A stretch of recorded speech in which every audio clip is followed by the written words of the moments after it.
Welcome to A Moment of Zen. Time to sit back and relax as model, actress, mentor, and supermom Zen Sams takes you on a sexy and wild ride, covering the latest in film, fashion, pop culture, politics, and entertainment from the Millennial Moms perspective. Here's your host, Zen Sams. Hello, my beautiful friends and loyal listeners. It's always a pleasure to spend my time with you on the airwaves. Thank you for listening and interacting with me on social media. That truly does make it all worthwhile. Please make sure to follow me at Zen Sams. That's Zen with an X, not a Z. And also remember that we're now on TV. Tune in at watch.kpmedia.tv and catch A Moment of Zen on the Impact Live channel, Sundays at 11 a.m. Eastern. All episodes are now available on demand. We have a great show lined up for you today in our influencer segment brought to you by Tempest Network. We are featuring Naomi Achu, a rapper and songwriter, a two-time AFIMA award winner. That's Africa Music Awards, which is a rather large annual awards event, mind you. Now, Naomi has close to 1 million followers. She originates from a town called Bamenda in Cameroon, Africa, hence her popular moniker, Queen of Bamenda. And we are chatting about the rise in African music, especially since at the end of this very month, Burna Boy will be the first African artist to headline Madison Square Garden, showing the world that African music is here and they have a very large audience. In our Business and Buzz segment by Revere Securities, we're going to be featuring Erin Elmore. Now, Erin is an attorney, a Republican strategist, and a political commentator. You've likely seen her almost daily on Fox News or Newsmax. She and I will be discussing the current state of the economy, the astronomical rise in gas prices, and is this a result of Joe Biden's mishandling of the Russia-Ukraine war, or is this really the result of Joe Biden's mission to destroy the fossil fuel industry? Now, in our Fly Me to the Moon segment, we are chatting with one of Virgin Galactic's founding astronauts, Per Wimmer, and we are discussing space travel, the space industry, and his reaction to Russia's space director threatening to end cooperation with partners at the International Space Station until Western sanctions are lifted. Now, we're going to get his take on it and what he thinks will happen next. In our Millennial Mom segment, brought to you by Caldwell Soames, we are featuring Annette Dominguez O'Hair, agency director at NaturallyFitAgency.com and NaturallyInfluenced.com. She's a Southern California native with over 25 years of experience on the talent and creative side. And she's here to chat influencer marketing, what brands need to know to stay ahead of the curve, and how some of her influencers are generating over $30,000 a month. Yep. Stay tuned. We'll be right back with our influencer segment featuring Naomi Achu. You're listening to A Moment of Zen right here on 710 WOR, the voice of New York. We'll be right back after this. A Moment of Zen is brought to you by CCP Digital, bringing you a view from inside blockchain, cryptocurrency, and NFTs. Introducing the latest Blockchain Heroes series, Retro Rebellion NFT collectible card packs from the Nifty Company. Available January 2022. Find out more online at ccpdigital.com. Welcome back, my beautiful friends. You're listening to A Moment of Zen right here on 710 WOR, the voice of New York. I'm your host, Zen Sams. Up next in our Business and Buzz segment, we are sadly missing our regular contributor, Kyle Bull, but that's only because Kyle is off making tons and tons of money and tending to keeping that up. Kyle, we miss you.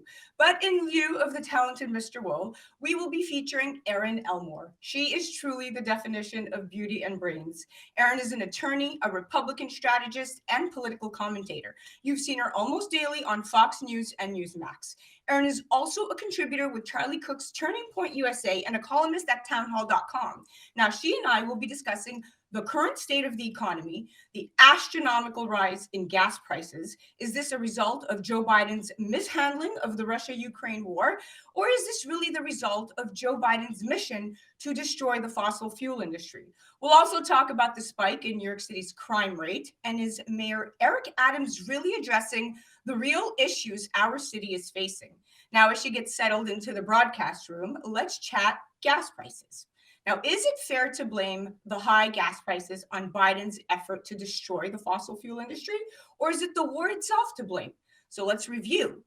Biden inherited success, a rapidly growing economy, and net energy independence from President Donald Trump's successful economic and energy policies, which all aimed at rationally increasing the safe and clean exploration, production, and shipment of oil and gas in our America. But then Joe Biden campaigned on a platform of promising to transition away from the fossil fuel industry.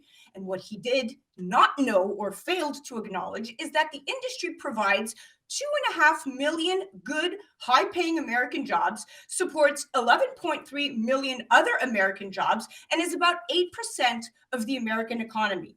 Blaming Vladimir Putin, although might feel like a given, is an insult to the intelligence of the American people. Biden might as well blame Justice Brett Kavanaugh, as even before the Ukrainian invasion, crude oil prices rose by 64% to a seven-year high. Remember that? The cost of natural gas doubled in 6 months, and heating oil rose by 68%. Well, you get the picture because you're living it. But don't take my opinion. Here to break it all down is the very talented Erin Elmore. Welcome to the show, Erin. What a pleasure to have you on. Thank you so much for having me. This is going to be fun. This is going to be fun. Okay, let's dive right in. So, Erin, last year, Biden started to do what he could to destroy the American fossil fuel industry, right? He killed the Keystone XL pipeline, which was actually earlier authorized by an overwhelming bipartisan vote in both the Senate and in the House. And that action outraged Canada, which is our closest ally. And if it had been completed, it would now be supplying about 830,000 barrels of oil a day from Canada to our refineries, over 4 times what Russia supplied us. What do you say to this? Well, I think if anyone believes the narrative that Joe Biden is saying this is all because of the Ukrainian-Russian situation and Vladimir Putin, you got to realize that's not true. It is because of the Keystone pipeline being closed. And where does that leave us? We've had these high gas prices way before the war that's going on over there. But where are we getting our gas now? Biden authorized the pipeline in Russia, shockingly enough. And we're getting our gas from Middle Eastern countries, some of whom are very hostile to us. So what's better, being energy independent and using our oil here at home, or buying high-priced oil that's controlled by some of our enemies? You decide. Exactly. You know, look, Biden blocking Alaska drilling, right, despite the wishes of the indigenous people, and attempting to dissuade banks from lending to drillers and canceling pipelines and threatening regulatory actions that would make their activities even more difficult is absolute insanity. Do you think he would invest? Do you think you would invest billions long term in that type of environment when you pump trillions into an overheated economy and the Fed is doing the same? So you don't have to be a genius to know demand will rise and inflation will come roaring back, right? It's now at a 40-year high of about 7.9%. So well, the problem we're having with inflation is that we're printing money like wildfire and just giving the American people money. And that's how you devalue your currency, increase inflation, and really fall into a place where your currency is worthless. Socialism soon follows. This is what you see. It's almost a pattern in places like Venezuela and in Cuba. This is just exactly what they do. It's like getting you on a welfare system. And when the government keeps saying, we're going to give this much money, and stop giving away money and spending money that you don't have. We have to be fiscally responsible, or else we're going to destroy our economy and, by the way, our credibility. Oh, well, yeah, without a doubt. I mean, that's going down the drain. Look, let's go back to 2018, right? When President Trump embargoed Iranian oil, the markets barely moved, Erin. Why, might you ask? Well, Trump carefully and very prudently arranged for our then allies, the Saudis and the United Arab Emirates, to increase their production and made sure before he did it that our allies would be supplied, and they were. Biden did none of the above before he cut off Russia, and we thought he was a foreign policy genius. Well, we know that's not true. You know, even his own good friend and fellow office mate, Barack Obama, said, never underestimate Joe's ability to bleep things up. And I think we're seeing that firsthand right now. Everything he touches really seems to fall apart and turn to very serious peril for the American people and beyond. Yeah, I couldn't agree more. Well, at this point right now, we're going to leave him to the sidelines. Enough of Biden talk. I want to cover New York City stuff. So let's move on to rising crime rates in my beloved city. Now, during 2001, New York's murder rate shot up by over 47%, and it's only getting worse, right? That was the biggest one-year increase the city has ever seen by far. The closest it ever got before was in 1968. Now, today, okay, in all fairness, the worst dislocations of the pandemic have subsided. And you'd think you'd see a glimmer of this improvement in the murder numbers, but nope. As of mid-October, Erin, 382 New Yorkers and visitors were killed this year. So for perspective, for the entire 7 years between 2013 and 2019, we never reached 382 murders for the full year, never mind just 9.5 months. Do you believe that New York City's murder surge is in the polls and not the pandemic? This has nothing to do with the pandemic. And by the way, unfortunately, as much as I love New York, this is not a New York specific problem. This is happening in large cities across the country. And you know why? Defund the police. 3 words. And also, George Soros, the Hungarian billionaire, has helped with the election process to get all of these soft on crime district attorneys placed in office. So if you have district attorneys that aren't prosecuting crime and criminals, and these criminals remain on the street to commit more crimes, you see what happens there. It's a very simple causal relationship. Moreover, when you have city budgets that are defunding the police, you don't have as many police to protect the citizens. This is a very specific and easy formula, and anyone that tries to blame it on the pandemic has been gaslit. I couldn't agree more. And that word gaslight, we see it over and over again. And that will bring me to AOC. Clearly, her entire thesis, right, that the pandemic drove people to crime because they needed food was bunk. There is no example, not one, of a formerly law-abiding person becoming a violent killer because of a pandemic-induced desperation situation. That's not to say functional people weren't desperate. They just didn't turn to murder to ease their desperation, right? So AOC's, thesis out the door. Well, nothing she says is really grounded in reality or truth. She's a sensationalist and she's honestly a very bad liar. I have never met someone that's voted for her. Like, I want to meet one of these people. I want to see them. I want to look at them. I want to smell them. I want to touch them. I want to understand them. I want to know where your logic is. Maybe they're not paying attention. They see her sort of as a cult figure, but I don't understand it because nothing she says is grounded in reality. You see the videos of people smashing and grabbing and stealing from stores. They're not stealing, they're stealing razors and things like that because they can resell them on the black market. This isn't about desperation. It's about financial opportunity, because in several cities like San Francisco and New York, they've decriminalized if you steal under $1,000. So sometimes these people who are on the streets and addicted to drugs, because now drugs are not illegal, it's a vicious circle. They take the drugs, they need more money to buy more drugs, they go steal $1,000 worth of things, they have their money, and it's a vicious cycle in these liberal cities. And I'm telling you, it's got to change. And I think now people are waking up to the realities of the problems and the crime that this is causing. Yeah, I mean, look, we should, if we haven't woken up just yet, we should really take a step back and look at what has happened to our society as a result of the woke mob waking up over and over again in very uncalled for situations. And then when you look back at New York City's current mayor, Eric Adams even caught heat from his own party because he appointed 3 people with a history of anti-gay remarks to really high-ranking city jobs. What do you say to this? Well, I mean, it's certainly not acceptable or right. And I feel like there is this cancel culture on the woke mob that they want to cancel everyone. But in this instance, perhaps it was the right thing to do. Certainly no one appreciates those kind of remarks. And I also think you have to be very careful, because all of a sudden now people are going back 20, 30 years and looking at comments and trying to pick apart things under the microscope of today.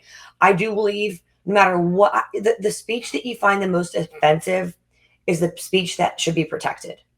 I personally am a big advocate of the Constitution, and I don't like how Twitter's kicking off Donald Trump or the Babylon Bee or Charlie Kirk or people that talked about the vaccines.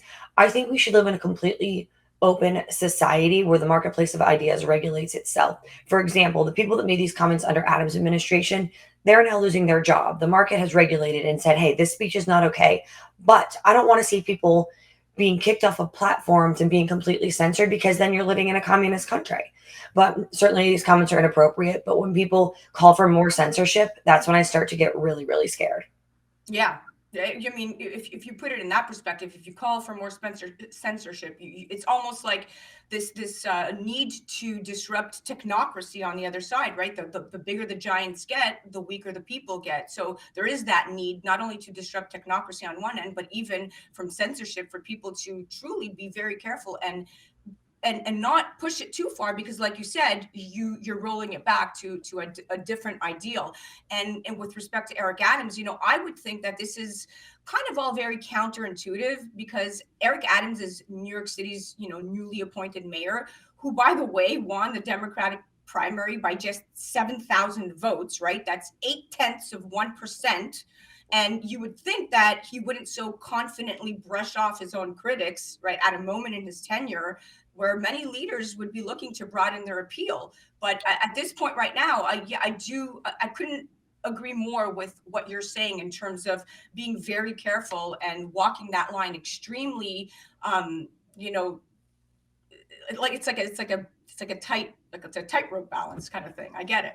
Well, I also think Eric Adams is taking a lot of heat for letting professional athletes be exempt from vaccine requirements, but not firefighters or police officers. I mean, honestly, when he was running, people on both sides of the political aisle in New York were way too optimistic about what kind of leader he was going to be. He didn't get in office and act like Ron DeSantis or a Glenn Youngkin.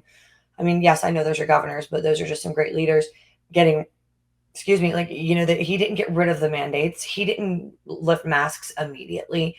These people didn't start lifting the mandates until they realized they were unpopular with voters and voting is important to them. So honestly, I don't think Eric Adams is this next coming of Christ or anything like that. I think people were posting pictures and celebrating him like he was going to be some great leader, but at the end of the day, he's a Democrat politician. You're right. You said it best. He is a Democrat politician, but he's trying to peg himself as something very different. And he's not doing anything innovative or clever or unique. I mean, he's sort of leading from behind. He's reading the headlines, then reacting, not creating his own headlines. Yeah, no, definitely not my cup of tea. Well, listen, we're out of time, but it was fantastic chatting with you. Can't wait to have you back on. I would love that. A breath of fresh air, and I love all the knowledge you bring to our platform. You're amazing, Erin. Well, thank you for having me. Let's do it again real soon. You got it. Guys, you have to check her out. Check out Erin Elmore, Beauty and Brains Combined. She's on the gram at Erin Elmore, or you can check her out directly on her website at www.erinelmore.com. She's also a contributor at Turning Point USA and an author at BizPac Review. She's an attorney and a political strategist. That was our Business and Buzz segment brought to us by Revere Securities. You're listening to A Moment of Zen right here on 710 WOR, the voice of New York. We'll be right back after this. A Moment of Zen is brought to you by Revere Securities. Revere is committed to building a relationship of trust in which they work closely with you to help you define your objectives, explore alternatives, and choose the financial and investment strategies that are most appropriate for you. Go to reveresecurities.com. Welcome back, my beautiful friends. You're listening to A Moment of Zen right here on 710 WOR, the voice of New York. I'm your host, Zen Sams. Now, coming up in just a few minutes, we have our influencer segment brought to you by Tempest Network, and we are featuring Naomi Achu. She's a rapper, a singer-songwriter, and a two-time AFIMA award winner. That's African Music Awards, which is a rather large annual awards event. Now, Naomi has close to 1 million followers. She originates from a town called Bamenda in Cameroon, Africa, hence her popular moniker, Queen of Bamenda. Her newest album is called African Pepper, and her hit song is Turn Off the Light. She grew up in the UK and eventually moved to the US. She mixes infectious dance beats with compelling narratives, multiple languages, and beautiful visuals to create an aesthetic that is all at once transnational, but still very much her own. Now, as she gets settled into the broadcast room, let's chat Afrobeats. 2021 was an incredible and record-setting year for the African music industry, and we would all agree that African music has never been more popular around the world. In 2021, Burna Boy took home a Grammy for his album Twice as Tall and was featured on tracks by the likes of Sia, Justin Bieber, and John Legend. For years, the phrase Africa Rising was applied to the continent's growing economies and vibrant business space, but it's becoming increasingly apparent that the phrase could equally be applied to Africa's music scene. And 2022 is poised to be the biggest year for the African music industry. With the growth in streams and the number of emerging artists who broke in 2021, all we know is that 2022 is yet to be even better. Now it looks very promising, but here to break it all down is Naomi Achu. Welcome, Queen.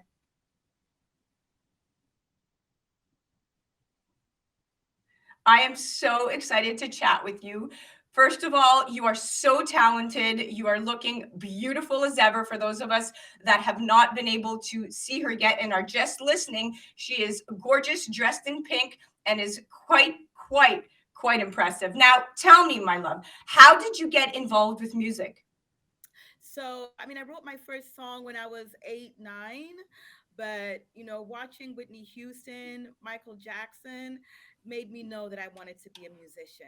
Angelique Kidjo, too, is another inspiration of mine. I love it. So those are the people who influenced, so to speak, and helped shape you musically.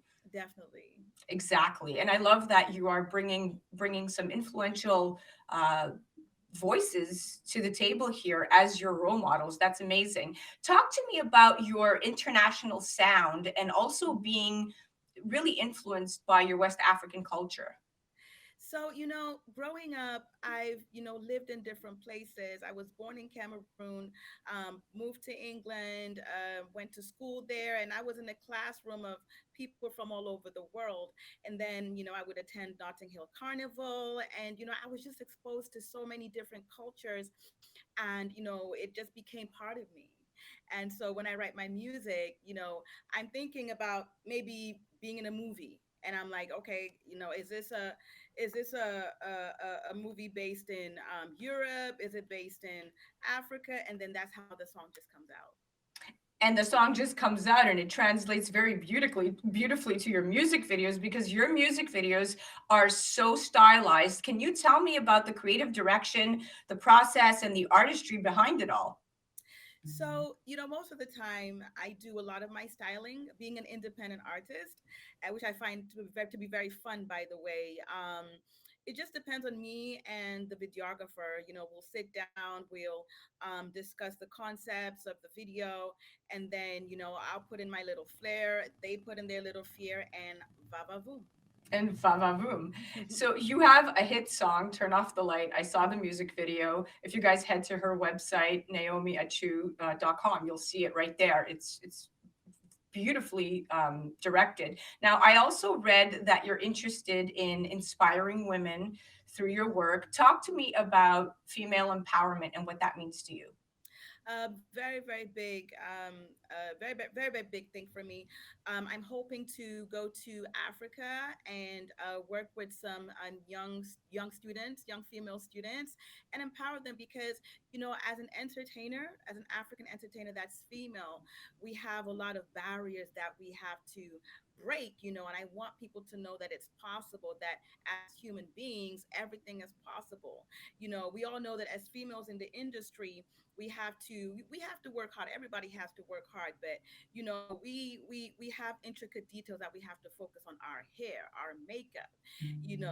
There's just so many intricate details of being a female artist, and I want African girls to know that anything that they want to be, they can be.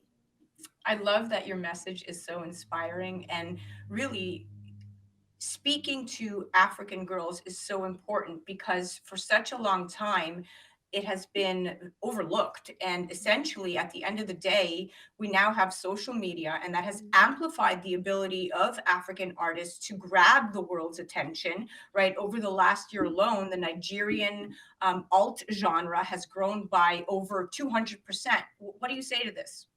Amazing, amazing. But for a lot of us that know music and make music, we were expecting it.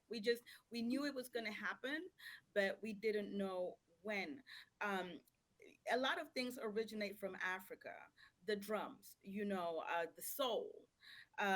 We sing from within us. It's that African drum that has just found its way across the oceans. And I think, I think the pandemic helped a lot, because a lot of people were on social media, and social media was such a good platform at that time to for artists to express themselves and to be creative. So I think the pandemic helped a lot, but we did expect it because African music is just that good. It's excellent. It is that good, and I love to listen to it too. It gets me moving. But the large diaspora populations of many African countries in major markets, such as the United Kingdom and the United States, are also playing a role in seeding the continent's music abroad. And combined with the existing talent that's made a major mark, this means that international listeners will likely keep viewing Africa as a hub for new music talent for some time to come, just as a result of all of the spotlight being there. Yes. Oh yes, definitely. Now, let's segue a little bit into NFT talk. Not much, but I know that you're dabbling in NFTs, and which Yes. music artist isn't? I mean, Yes. NFTs really do have the potential to ensure that musicians are more fairly compensated for their work. With NFTs, you guys don't need to relinquish ownership of your content to platforms from the get go, although you can choose to relinquish the rights of a song or an album that you mint, an Mhm. NFT. You can also retain the ownership by baking it into the NFT. So when musicians sell content, they can be compensated directly and more fairly. Now, if an NFT owner then decides to resell the NFT, the original creator can automatically receive royalties, and this process can continue each time the NFT is sold. And this is all thanks to the fact that there's record of ownership built into NFTs metadata, which is why NFTs have the potential to change the future of digital ownership for musicians. Now, as an artist, what do you say to this? Well, I will say this is definitely a great time to be an independent artist, especially with the evolution of NFTs. I am actually in the works of launching my NFT collection this April, so I'm excited. Look out, guys! And I'm just working with a couple of designers and a couple of NFT professionals to just make sure that I dot my I's, I cross my T's, and it comes out perfect. It's going to be, of course, about women. I love that it's going to be about women. I'm all about empowering women, especially young women and young girls. And if you can do that through your NFTs, that's incredible. I mean, musicians can now own their own music, prove they own it, and earn income in a matter of seconds Yes. based on sales over 2 years. A standard 36-month record deal takes about 2 years to pay Hmm. out to you, right? In Yeah. seconds over here, you're compensated through blockchain technology, which is great. Now, let's shift a little bit to representation. So, you are an independent artist Yes. and you are not signed to a label. Tell me Yes. why you choose to be independent. Well, honestly, I do enjoy being able to make certain decisions, such as like, writing my own songs. I write all my songs. And being able to express myself from within, I feel like it's a blessing that I know that a lot of artists who are not signed to a label, they don't have necessarily all that much of a privilege. I can decide exactly how my video is going to turn out. I can decide how the song is going to turn out. I can executively produce my own album, of course, with not by myself, but with the help of the studio engineers. But there's a lot of autonomy in being an independent artist, which I thoroughly enjoy. And this is not saying that I would not mind being signed to a label, but it has to be, I guess, the perfect connection and the perfect partnership. And the perfect timing, because at this And the point in perfect your timing. career, launching your digital assets and really paving a way for yourself that feels very entrepreneurial, not just as an artist. It Hmm. really feels like you're doing your thing. If they come knocking, you'll listen, but right now you don't need them. And that's the beauty of where we are in today's economy in 2022, with the Hmm. music industry being so prevalent, and the power really is in the hands of the musician in this new era. That's my belief. Yes, yes.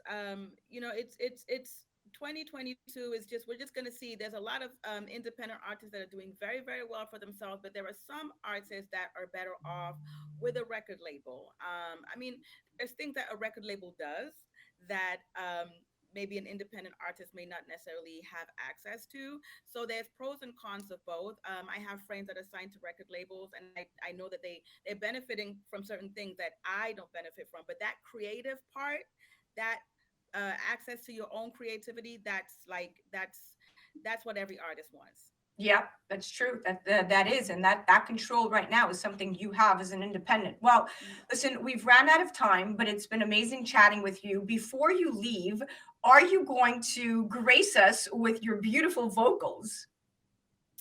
Sure. Let's see. What am I gonna sing? Let's say Robo. Okay. My loving na pepe, my body na investment. If you sign the booklet, I go show you the assets. Hey, body no be firewood, no be me, I go die today. Bring your loving, show me something. I go day in your arms today. You gave me chills. You literally gave me chills. You have the most amazing voice. Thank you. Thank you. That's Robo off of the album African Pepper. It's the first song on the track. So yeah, thank you for letting me sing that. Okay, well, we're going to send everybody to your website. Thank you so much for coming on. It's been an absolute pleasure speaking to you, Naomi. Thank you. Okay, guys, listen, I predict that the African music industry will generate more revenue outside of recorded music than ever before. African artists are untapped Fortune 500 brands. We will see a rise in all African artists touring, more international partnership deals with Fortune 500 companies, more NFT collaborations, and more artists creating and owning their own products versus partnering with another company.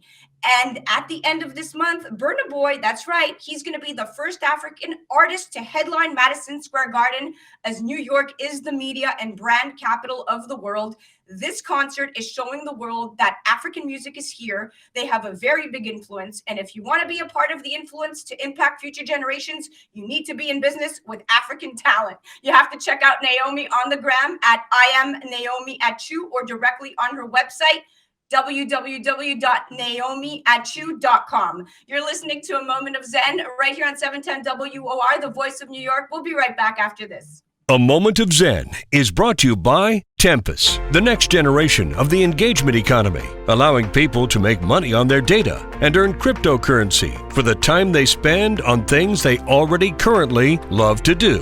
With Tempus, brands will have the ability to pay you directly for interacting with apps, watching videos, playing games, and more. Tempus, the time is now. Engage and earn.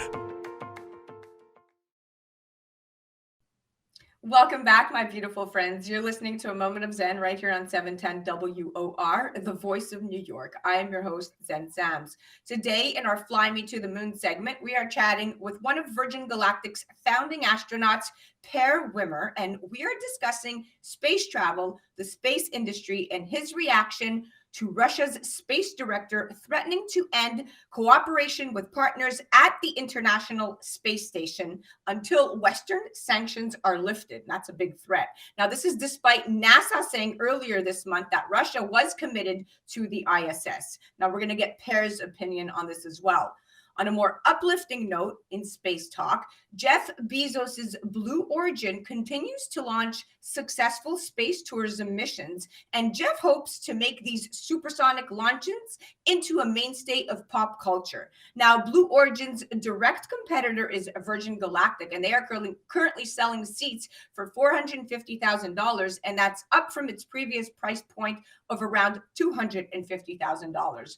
There has always been significant interest in the final frontier, and as commercial space companies work to make space tourism a viable market, we may not have to wait too much longer for the price of admission to actually come back down to Earth.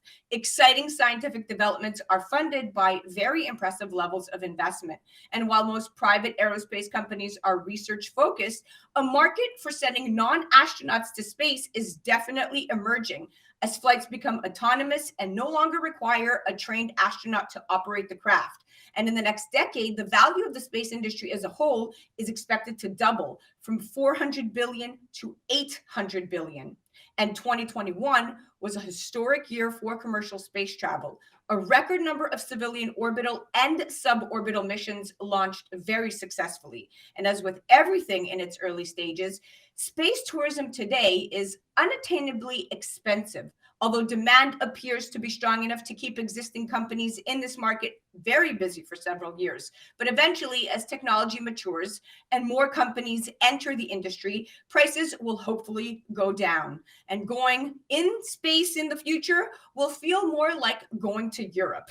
And here to chat some more is Per Wimmer. Welcome back and congrats. I heard you recently visited the USS Nimitz.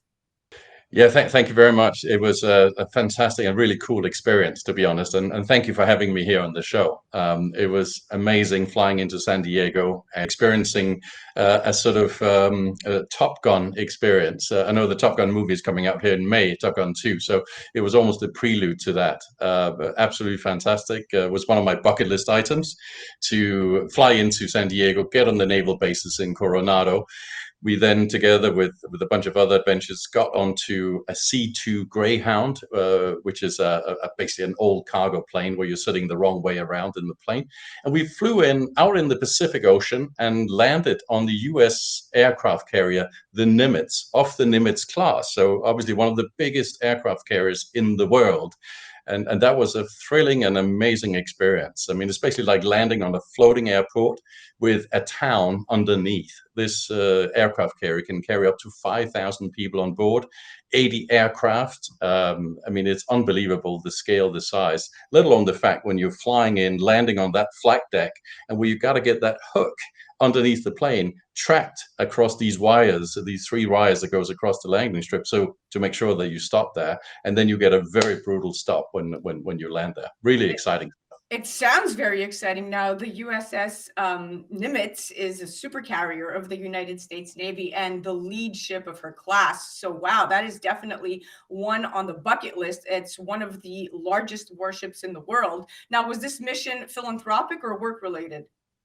It was basically through some of my astronaut contacts, I've managed to make my way into a visit there. It's actually been a long time in the making, taking more than 2.5 years. COVID obviously being a slowdown factor, and my inability to get into the US counted. But suddenly the window was open, and so for me, being a future astronaut and love flying, I've flown MiGs at 80,000 feet at Mach 3 in Russia, and I've also flown L-39s. Let's talk about Russia. This is a great segue. This is very impressive stuff, what you've done. So I want to pick your brain. Now, a NASA astronaut, Mark Vande Hei, I think I'm pronouncing his name right, and 2 cosmonauts returned to Earth this week from the ISS aboard a Russian Soyuz spacecraft, the Soyuz, right? Before that landing, Dmitry Rogozin, who's Russia's space director, threatened that Russia would either shut down or detach the primary engines that keep ISS in orbit and would not intervene if the spacecraft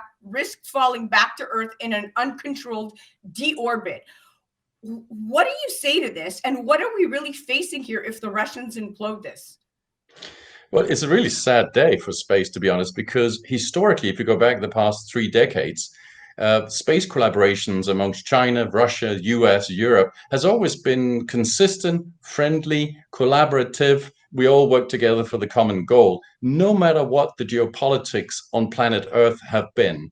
How much we have been disagreeing with China or having issues with Russia, space has always been collaborative. Even when China put the probe on the far end of the moon, they could only have done it with help from NASA and with the European Space Agency. So it was super collaborative, even though China took the credit for it.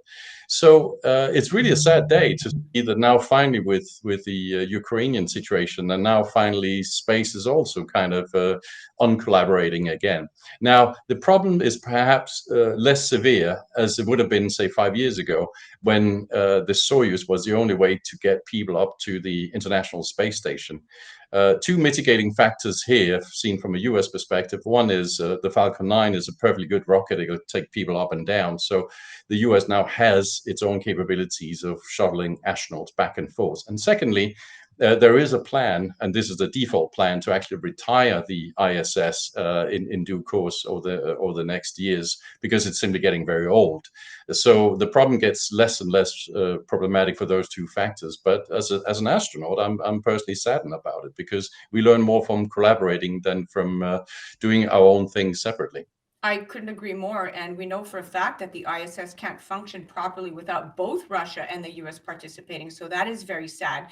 Now, let's move on to something a little bit more uplifting. We have about 3 minutes left, and let's talk about the fast-growing space industry. Now, though COVID-19 did see the slowest quarter of space infrastructure since 2009, last year was the largest on record for investment in infrastructure, reaching over 5 billion. Now, in the first quarter of this year, space infrastructure companies raised a combined $3.6 billion. Per, things are moving fast. Where is the industry headed?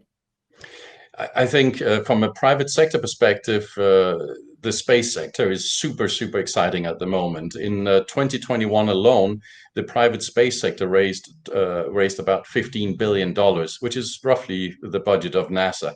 And that's up 50% on the year prior. So things are really accelerating a lot within space. You could say they're really on Mach 5 here. And that's very exciting, because the private sector has a key role to play. When the private sector gets involved, you get lower cost, you get better offers, more innovation, etc. I mean, let's not forget, it was during the Apollo program and the need for computers in the Apollo that effectively created Silicon Valley, because we needed all these microchips and we needed to figure out difficult stuff real time. So the space sector has a lot to contribute when it comes to telecom industry, to the pharmaceutical industry doing microgravity experiences, let alone taking people like myself up and pushing the boundaries further and further out. And if you ask Elon Musk, push it all the way to Mars. So this is really an exciting time for private space with that amount of capital going in. Without a doubt. I mean, listen, despite the numerous obstacles from cost to safety to technological restrictions, space tourism is a sector that is set to really develop rapidly over the next decade, and that we've been reading about it. But the successful development of reusable launch systems is also a big step towards lowering costs enough to make it a viable market. There's just about a minute left, but talk to me about the importance of reusable rockets and what that means for space tourism. Oh, it's super important. I mean, I had two of my astronaut friends that went up on Thursday, the 31st of March, on Jeff Bezos' rocket, up and down. That's now proven that it works. It takes people up, it takes people safely down again. On Wednesday, April 6th, we will see my other friend, Michael Lopez Alegria, who's an ex-NASA astronaut, 10 EVAs and 3 missions into space. He's going to do the first private mission to the International Space Station. So really exciting stuff. So we're sort of sandwiched in between two very big launches here, and I think you will see more and more of these things coming, and I think that's super exciting, and really appreciate the people pushing this. Yes, without a doubt. Well, thank you so much for your insight. It's always such a pleasure talking to you. I really appreciate you coming on. That was our Fly Me to the Moon segment. Thank you, Per. Thank you. See you in space. Definitely, guys, check him out. Go on wimmerspace.com, wimmerspace.com, or check him out on the gram at per.wimmer, per.wimmer with 2 M's. You're listening to A Moment of Zen right here on 710 WOR, the voice of New York. That was our Fly Me to the Moon segment. We'll be right back after this. A Moment of Zen is brought to you by Hi There, a creative community exploring the culture, craft, and science of cannabis. Hi There believes that we have a collective responsibility towards eradicating the stigma, misinformation, and inequities surrounding this plant so we can unlock its true potential for all. To become involved and find out what all the excitement is about, download the Hi There app from the App Store and Google Play. Hi There, HIGHTHERE. Welcome back, my beautiful friends. You're listening to A Moment of Zen right here on 710 WOR, the voice of New York. I'm your host, Zen Sams. Coming up in our Millennial Mom segment brought to us by Caldwell Soames, we are featuring Annette Dominguez O'Hair, who is agency director at NaturallyFitAgency.com and NaturallyInfluenced.com. She's a Southern California native with over 25 years of experience on the talent, creative, and business side of the entertainment industries. She currently represents the top pro athletes, Olympians, elite fit talent, media experts, and influencers nationwide. She is responsible for overseeing all aspects of the West Coast, Midwest, and USA influencer agency divisions, including marketing, branding, talent, and account relations, both domestic and international. Now, as she gets settled into the broadcast room, let's chat influencer marketing. One of the first marketing questions asked by people is, what is influencer marketing? Well, in simple words, influencer marketing is a digital marketing method used to promote your brand or products by partnering with powerful social media personalities or bloggers. You can leverage the influence that these personalities have over their followers to reach your social media marketing goals. You can partner with brand influencers to grow your brand awareness, increase engagement, improve your lead generation, or even drive sales. Though you can even change customers' perception of your brand if done properly. Now, influencer marketing spending is now predicted to pass $3 billion in the US and nearly $14 billion worldwide this year alone. Instagram and influencers go hand in hand. The Meta-owned social media platform has become a primary stage for influencers launching their careers, and they don't need millions of followers to earn money on Instagram. Establishing a career as a creator is no longer a pipe dream. And here to break it all down for us is Annette Dominguez O'Hair. Welcome to the show, Stunner. Hey, Zen, thank you so much. I'm really excited to be here. You got it. Now, one of the major reasons influencer marketing is so effective is because the content produced by influencers is perceived to be much more authentic than the one that would have been created by brands. What do you keep in mind when pairing brands to influencers? We want to make sure that that the brand, once we connect with a brand, we look at them as our client as well. And we want to make sure that they're aligned with the right influencer. So we look at their target demographic. Is it mostly women? Is it age, 40 and up, whatever it is, and matching them with the right influencer that's going to hit their target demographic. I love it that you have not just the Barbie dolls of Instagram that you promote. You have some really, really interesting talent.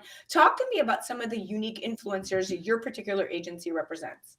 Yes, we are really proud to represent the trailblazers, the rebels, the underdogs, the ones that are educating, inspiring, impacting, and basically sharing their stories. They're not the typical influencer that's lifestyle or fashion or like, a girl showing how great her legs look getting into a Lamborghini or a private jet or something. That is not our space at all. We like the ones that are really genuine and organic and sharing their stories of overcoming challenges. Like, for instance, we have many adaptive athletes and talent. We have a two-time world champion Special Olympic gymnast who was on the cover of Teen Vogue, Chelsea Werner. We have the first Down syndrome Ironman, Chris Nikic. We have Becca Lee Beauty, who is a woman that just blew up about a year ago in the makeup space, but she's not just a makeup artist. She actually has a port wine scene. And so she became a makeup artist learning to cover it. But when she got on Instagram and started to develop a following, she wanted to show her audience to embrace being you, authentically you. So she is proud of herself, and she's absolutely stunning and wonderful. And so she helps a lot of young boys and girls with port wine stains to be them, to love them.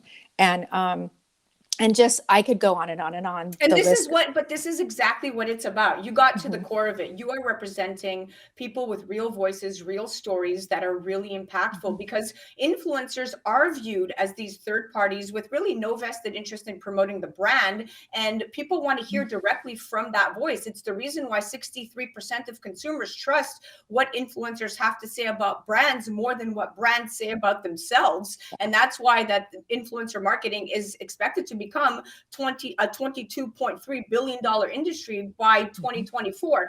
Talk to me about what challenges you are faced with as an agent representing these high in-demand individuals who now are making upwards of $30,000 a month. Yeah. So the challenges are just really, it's just continuing to embrace. Well, it's not really a challenge, but we emphasize them embracing who they are. So when we have somebody who comes and wants to be represented, and right now we have several thousand in the submissions to be represented, we want to make sure that they're organic, that their audience is organic, that unfortunately in this space we've seen a lot of fraud on all levels, and it's very upsetting and shocking. But it is a space that kind of blew up, especially during COVID, like the wild west. So our focus is on being the gold standard, on finding the influencers that have that organic audience, that have that high engagement. It's not about having 1 million followers or even a half a million. Our biggest producing influencers have on average anywhere from 60 to 100,000 followers, but with very, very high engagement. So it's continuing to find those stars and those diamonds in the rough that are just genuine individuals that are sharing who they are. I always say, this is not your job to be an influencer, even if you're making 20, 30 grand a month. Your job is to do what made you an influencer. So is it a makeup artist? Is it a pharmacist? Is it a doctor? Is it a physical trainer? Whatever it is, live your life. And then the influencer piece is the gravy. It is a job, like it is work, and there are obligations, and it's a very organized, systematic process.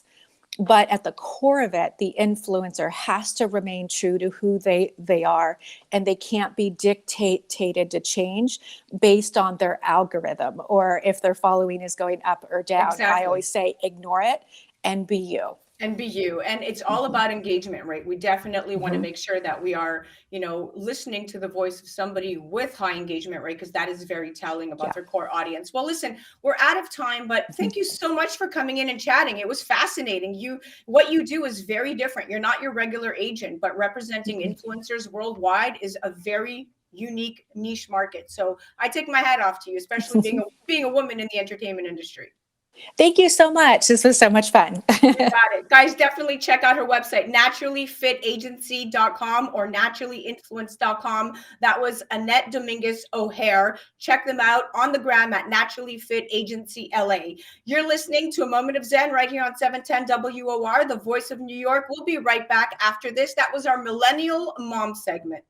A Moment of Zen is brought to you by Caldwell Soames Incorporated, investing globally in transformative businesses like Original Digital Corporation, or ODC. ODC develops advanced consumer and commercial fintech solutions such as OG Pay, which will transform the way you manage your money. From sending and receiving money globally for free, paying for goods and services in person and online, pay bills, buy and sell digital currencies, all while earning interest. OG Pay is easy to set up, FDIC insured, and your information is secured. Check out ogpay.com.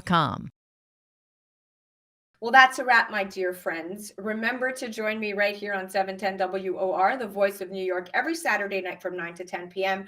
Or go to 710WOR.iheart.com/A Moment of Zen. Remember, we're also on TV now. Download the KP Media TV app on Roku, Amazon Fire, Apple TV, or Android, or tune in at watch.kpmedia.tv and catch A Moment of Zen on the Impact Live channel Sundays at 11 a.m. Eastern. All episodes are now available on demand. Thank you for listening to A Moment of Zen. It's been an absolute pleasure being your host. Thanks again to all of our sponsors. And remember, happiness is the only thing that multiplies when you share it.